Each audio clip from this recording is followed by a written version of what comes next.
Capítulo 4. En este capítulo voy a hablar de la cultura y la sociedad romana. Es muy importante en todas las civilizaciones el papel que tiene la familia.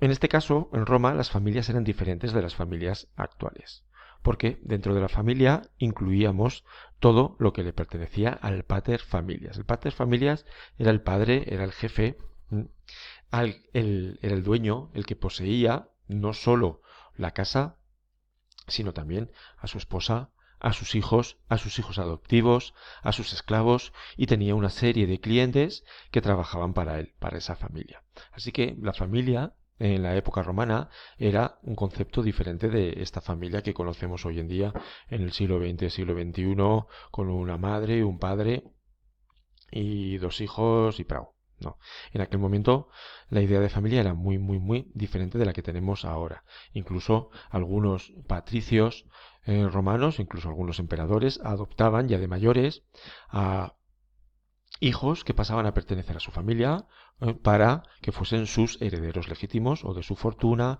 o de su poder de emperadores o su poder senatorial.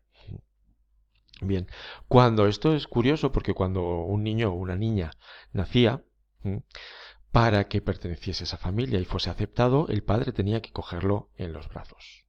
Si no lo hacía así, es que se rechazaba ese, a ese bebé, a esa niña o ese niño, y se le llevaba al templo de la piedad.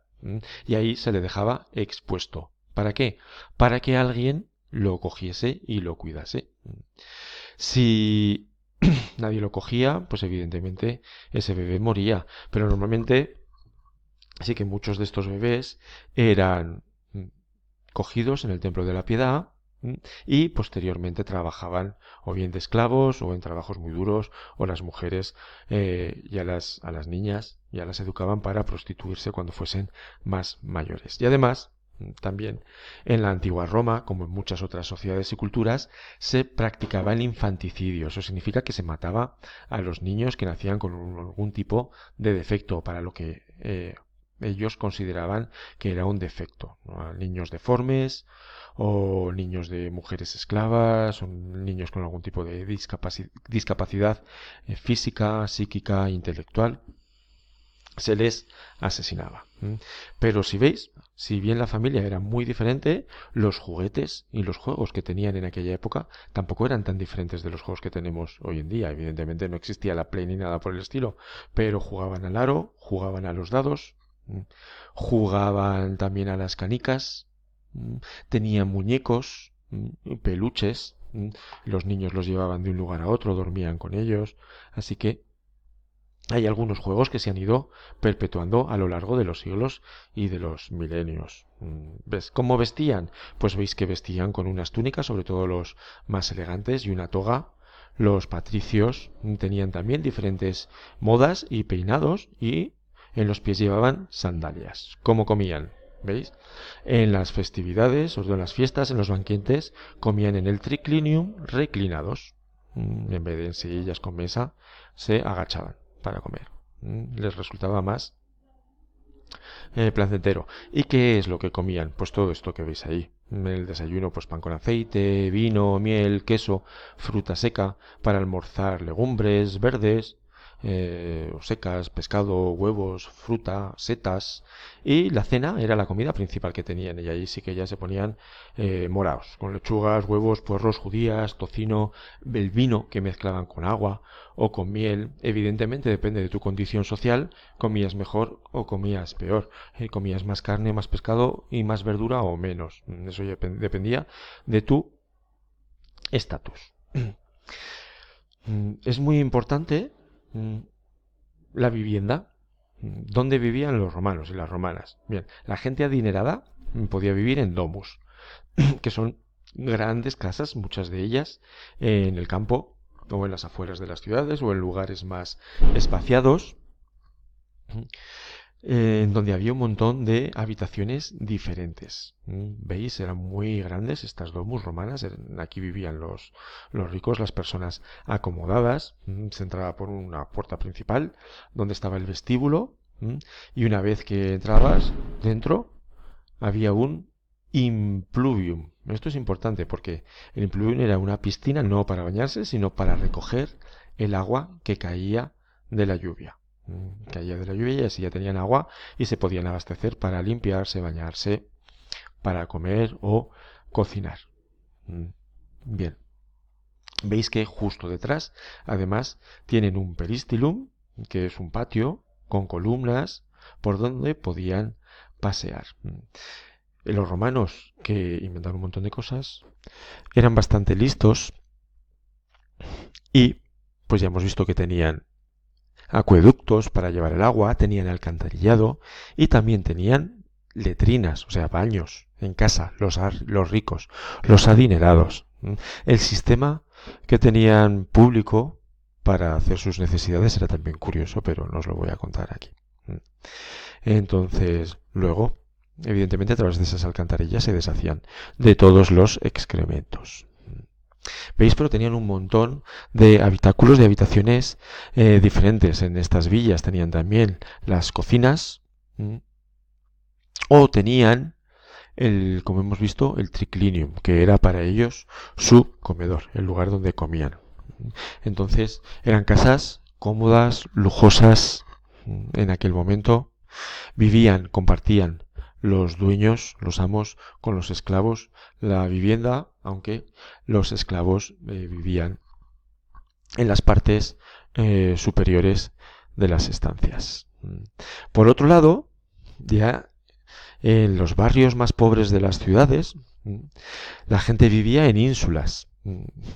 Veis que son edificios muy altos para la época, pueden tener 4, 5 plantas, y vivían en pequeños apartamentos donde en el mismo sitio pues tenían las camas, las habitaciones, ahí cocinaban y se vivía bastante hacinado. Hacinado, que quiere decir todos juntos y con poco espacio, con no demasiada ventilación y sin saneamiento. Estas ínsulas no tenían letrinas, entonces era un problema deshacerse de los desperdicios y de toda la suciedad y los excrementos. Y además, bueno, aparte de estas ínsulas, la mayoría estaban construidas en madera, sin ascensor, evidentemente, sube 5 pisos sin ascensor, y eran de madera. Con lo que al estar tan juntas unas casas de otras para aprovechar el espacio, porque en la ciudad de Roma ya hemos dicho que vivían entre 1 y 2 millones de personas, cada vez que una de estas casas se prendía fuego, el fuego era muy fácil de que pasase de una casa a otra y se extendiese por áreas inmensas de la ciudad de Roma. Ese es el gran incendio que ocurrió en el siglo I después de Cristo y que acabó con una buena parte de Roma por la facilidad con la que se extendió. Bien, nos queda únicamente hablar del papel de la mujer en Roma dentro de esta sociedad y cultura. Como en todas las sociedades a lo largo de la historia, la mujer siempre ha estado en una posición de inferioridad, siempre bajo la tutela del varón, dominada por un varón, por un hombre, y en una situación jurídica de minoría de edad, eran tratadas como niñas. No es lo mismo la situación de la mujer en Roma que en Grecia. Las mujeres romanas tenían una situación más ventajosa que las griegas. Iban a la escuela hasta los 12 años, que era en la edad en la que se les casaba. Y, a diferencia de los varones, de los hombres, tenían que llegar vírgenes al matrimonio. En Roma existía el divorcio y además las mujeres podían conservar la dote. La dote es el dinero, el regalo, los bienes que tu familia, el pater familias, te da cuando tú te casas con un hombre. Si te ha dado dinero, o si te ha dado una villa, o una ínsula, o lo que hayamos visto, lo que sea, cuando te divorcias, conservas ese patrimonio, esa riqueza que tienes. No pasa a pertenecer al marido. Sin embargo, la mujer sí que al divorciarse podía, o era fácil que perdiese la custodia, el cuidado de los hijos. Además, las mujeres ricas también tenían algunos privilegios que en Grecia no existían. Podían ir a fiestas, iban al mercado a comprar, a los espectáculos, aunque siempre cuando salían de casa lo hacían con la cabeza cubierta. Muchas de ellas, importantes mujeres, podían ser sacerdotisas. Sin embargo, no participaban ni de las leyes, ni de la política, ni de la guerra y desde luego no votaban. A pesar de eso, algunas mujeres llegaron a ser muy importantes en el Imperio Romano. Podemos hablar de Cleopatra. Cleopatra VII, la famosa Cleopatra, era egipcia, pero está justo en el fin del Imperio egipcio y el momento en el que Egipto pasa a pertenecer al Imperio Romano. Es muy famosa su historia de defensa de Egipto frente al acoso romano y por último su lucha junto a Marco Antonio contra César Augusto, como ya hemos visto en el capítulo anterior. O Livia Drusila, que fue la esposa del nombrado César Augusto, una persona que tuvo un poder, sobre todo influencia muy importante en los acontecimientos políticos que ocurrieron en las primeras décadas de nuestra era.